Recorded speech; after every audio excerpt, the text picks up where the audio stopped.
sommes à l'hôpital de Villeneuve-Saint-Georges en région parisienne.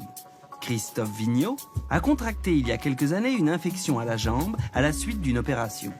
Il a été traité avec de puissants antibiotiques, mais le germe est toujours présent. Et aujourd'hui, très handicapé, il risque l'amputation. Bonjour docteur. Bonjour monsieur. Le docteur Patet compte de plus en plus de patients dans cette situation. Face à des bactéries toujours plus résistantes, parfois les antibiotiques n'ont plus aucune efficacité. Alors, comme Christophe Vigneault, de nombreux patients se retrouvent dans une impasse thérapeutique et n'ont d'autre choix que d'attendre une solution miracle pour éviter l'amputation. C'est difficile parce qu'on est complètement impuissant, qu'on n'arrive pas à trouver une solution. Quand on vous propose une amputation, surtout quand vous vous battez pour sauver votre jambe depuis des années et des années. Pourtant, une solution existe. Le docteur Patet se bat depuis des années pour réhabiliter ce traitement alternatif. Il consiste à utiliser des virus spécifiques pour tuer les bactéries responsables de l'infection. Car certains virus nous rendent malades, mais d'autres, au contraire, peuvent nous soigner. Les bactériophages, qu'on appelle communément les phages, sont des virus qui se servent des bactéries pour se multiplier à grande vitesse.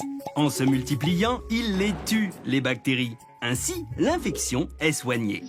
À chaque espèce de bactérie correspond une famille de bactériophages qui les mangent, ces petites bactéries. Elles peuvent réussir là où les antibiotiques les plus puissants ont échoué. On appelle ce traitement la phagothérapie, car phago en grec veut dire manger. Problème, ce traitement, qui repose sur l'utilisation de virus, ne correspond pas aux critères actuels d'autorisation du médicament en Europe. C'est en France, à l'Institut Pasteur, qu'un chercheur, Félix Derel, découvre les bactériophages il y a plus d'un siècle, bien avant les antibiotiques donc. Pendant plusieurs décennies, les chercheurs de l'Institut travaillent sur la phagothérapie qui se développe en France et dans le monde. Mais l'efficacité des antibiotiques et leur facilité d'utilisation ont raison de ce traitement qui tombe dans l'oubli. Les recherches sur les bactériophages ainsi que leur production s'arrêtent. Mais, devant les limites des antibiotiques, voilà que les recherches reprennent.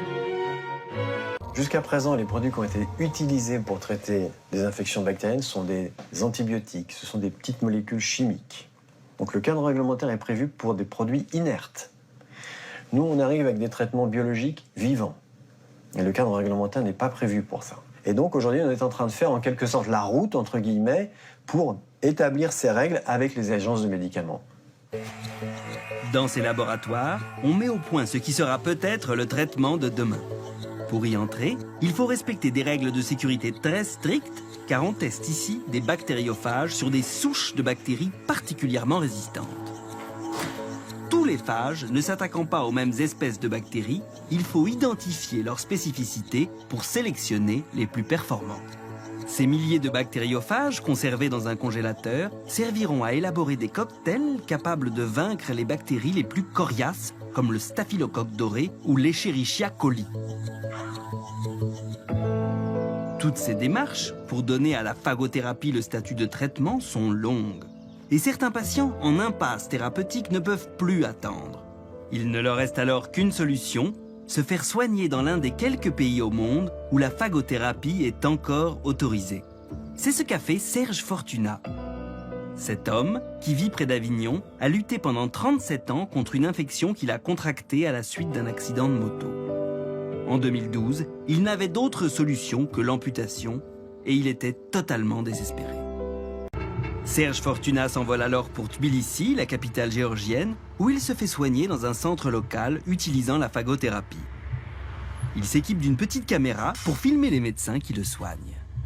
Là, le docteur est en train de me nettoyer la plaie, de me faire des prélèvements. Et là, on voit l'infirmière qui vient de me mettre une gaz. On voit sur ces images l'application d'une compresse imbibée de bactériophages sur sa plaie infectée. On referme le pansement et chaque jour, on renouvelle l'opération. On a renouvelé l'opération pendant 20 jours. Et de jour en jour, on voit cette plaie qui se referme petit à petit. Les berges qui se rapprochent à une vitesse extraordinaire. Quelques mois plus tard, son médecin ne peut que constater la guérison de sa jambe.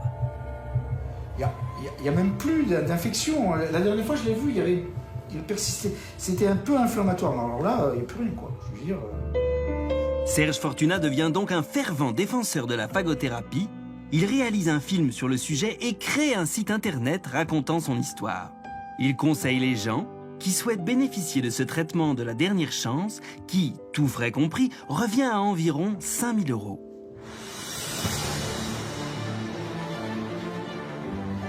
Avant que la phagothérapie ne soit autorisée en France, il faudra d'abord la tester sur l'homme. Et pour cela, il faudra produire des phages à grande échelle. C'est précisément le savoir-faire de Clean Cells, un établissement pharmaceutique situé en Vendée. Audrey Larieux est responsable de production. Elle nous fait découvrir le processus de fabrication innovant de ce traitement qui sera prochainement testé sur l'homme. Elle commence par prendre dans un congélateur une souche de bactériophages. C'est bon Alicia, on va pouvoir commencer la phase de production. Il faut multiplier de manière maîtrisée et contrôler cet échantillon de bactériophages. Pour cela, il est mélangé à des bactéries. Puis, on le laisse se développer dans un incubateur qui crée des conditions favorables au développement des phages. Après 17 heures de culture à 37 degrés Celsius sous agitation, je récupère ma phase de production. Alors, on a à peu près 1 milliard de bactéries et 1000 milliards de phages. Tous issus de la même souche de bactériophages. 1000 milliards de phages identiques. Chacune des 14 sortes de phages du cocktail est ainsi produite séparément avant d'être finalement assemblée.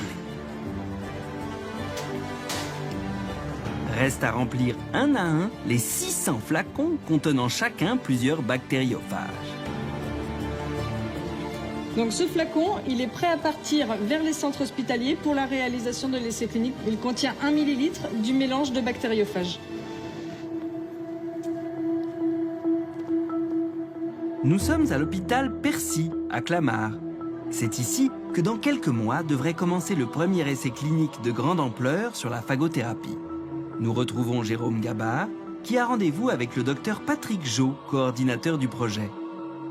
C'est l'entreprise de Jérôme Gabard qui a créé les 2 traitements de bactériophages qui doivent être testés sur l'homme après l'avoir été avec succès sur les animaux. Ça n'a jamais été fait. Et jamais avec des standards cliniques et des standards de production qu'on a mis en place dans le projet Phagoburn. On met fin à une part de frustration qui était de se retrouver devant des échecs thérapeutiques. Les traitements à base de phages seront alors appliqués sur des grands brûlés très touchés par les infections. Il y a tout lieu de penser qu'on va aller vers quelque chose de particulièrement performant et qui va venir soit en plus, soit en alternative aux antibiotiques à moyen terme. L'autorisation de mise sur le marché de ce nouveau médicament n'interviendra pas avant plusieurs années. Certains patients pourront toutefois demander une autorisation temporaire d'utilisation étudiée au cas par cas par les autorités du médicament dès que les tests auront montré son efficacité.